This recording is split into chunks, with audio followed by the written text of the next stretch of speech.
Yon mga kailaw, meron tayong inaayos ditong laser light. Ang model po niya, yan po, RGB 500 laser lights po siya, digital.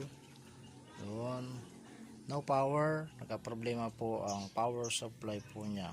Buti na lang may nakuha lang pa tayong pyesa kasi mahirap-hirap po ang makahanap ng, lalo na pag IC kailangan palitan ng buong board niya.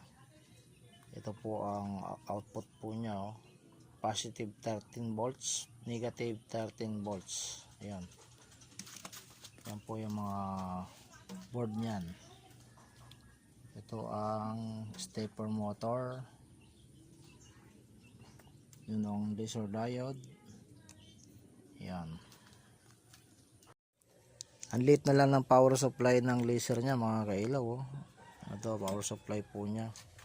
Sa laser po ito RGB 500 laser light.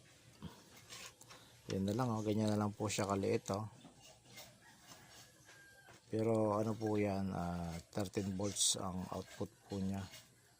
Yan na lang, dati ang lalaki ng mga power supply, ngayon maliliit na lang.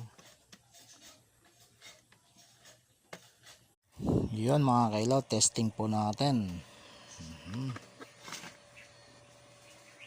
Ayun na, oh, gumagana na po siya, oh. Laser niya. Ang kulay po niya RGB. Ito yung mga design niya, oh.